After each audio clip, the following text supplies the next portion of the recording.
Você nunca se perguntou como a humanidade passou da adoração a vários deuses para o monoteísmo, como o conhecemos hoje? Essa história começa 10 gerações após Noé.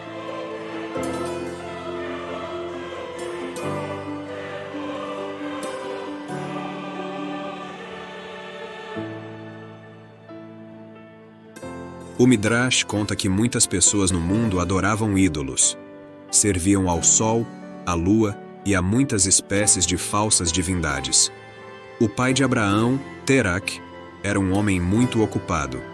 Por isso pediu ao tio de Abraão, Nahor, que cuidasse do menino.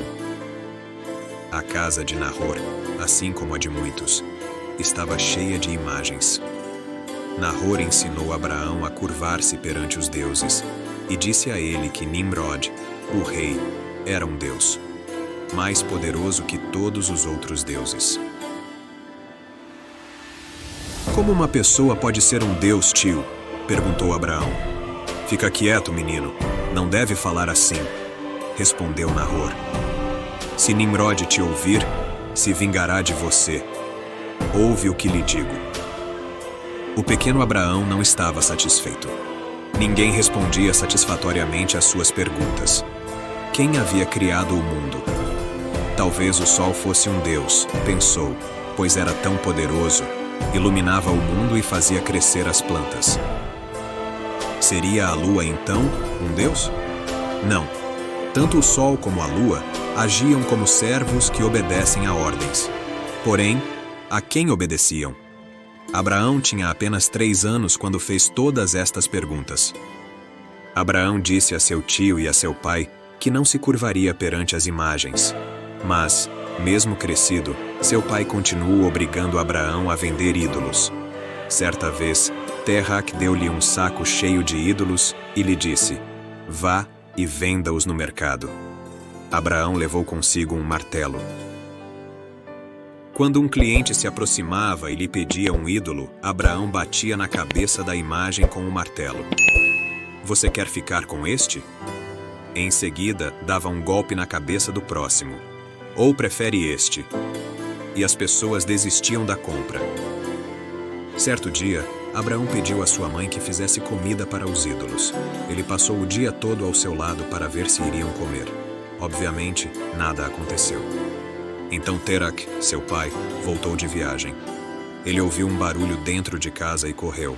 Quando entrou, viu todas as suas imagens de ídolos quebradas, com exceção de uma. Abraão deixou apenas o ídolo maior. Por que destruíste meus deuses? Gritou Terak. Não fui eu, respondeu Abraão. Brigaram pela comida que lhes dei e o maior deles quebrou os demais. Mentiroso, replicou Terak. Não podem quebrar uns aos outros, nem sequer podem mover-se. Veja, você mesmo está dizendo que esses ídolos não têm poder. Pai, disse Abraão, então por que os serve? Por que deposita sua confiança nestes ídolos? Podem te salvar do perigo? Podem ouvir suas preces? Estás cometendo um grave erro em adorar estas imagens. Tu e todos os outros esqueceram de Deus, o verdadeiro e único Criador do céu e da terra, assim como nossos antepassados antes do dilúvio. Por que então você o deixa novamente aborrecido? Terah ficou furioso. Ele era um súdito leal do rei. Ele foi ao palácio de Nimrod e denunciou o próprio filho.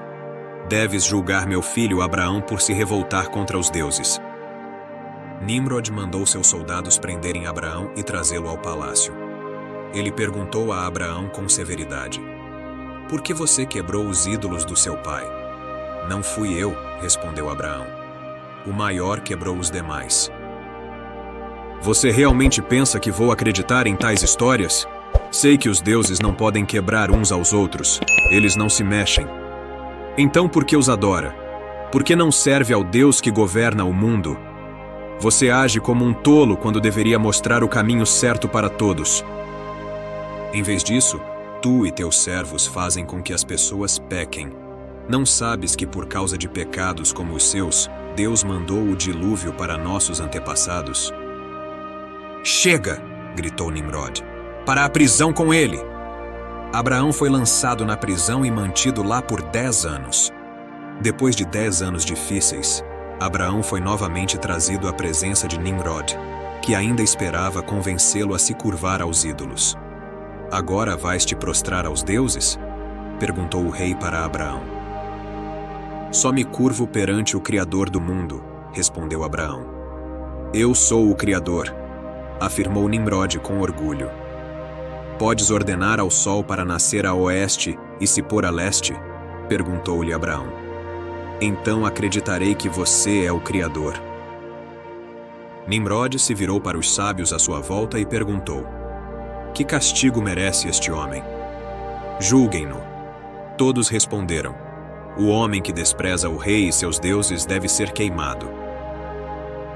Para tal, foi preparada uma enorme fornalha na cidade de Casdim. Com grande júbilo, os oficiais do rei a esquentaram durante 3 dias e 3 noites. A notícia espalhou-se rapidamente. Muita gente de todas as partes foi a Casdim para presenciar a morte de Abraão, aquele que destruía ídolos com um martelo. Frente a uma grande multidão de espectadores, Abraão foi agarrado e jogado nas chamas. Foi então que Deus falou para os anjos: Abraão foi fiel a mim, eu mesmo vou salvá-lo. O Criador então fez com que as chamas não causassem mal algum a Abraão, mas que apenas devorassem as cordas que o amarravam.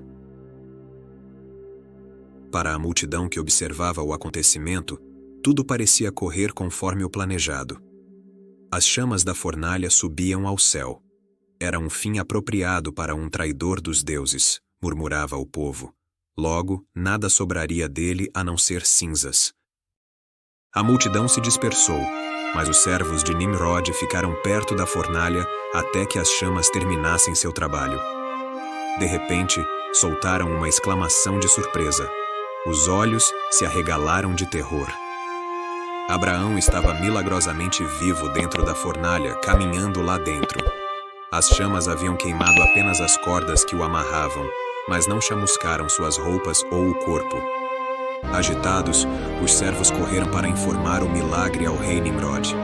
No começo, Nimrod não acreditou no que estava ouvindo, mas quando os servos confirmaram a notícia, ele foi pessoalmente olhar dentro da fornalha. De fato, Abraão estava andando dentro da fornalha como se passeasse em um jardim. Saia, Abraão, chamou Nimrod, com voz trêmula. Prometo que não farei nenhum mal a você. Abraão saiu da fornalha são e salvo.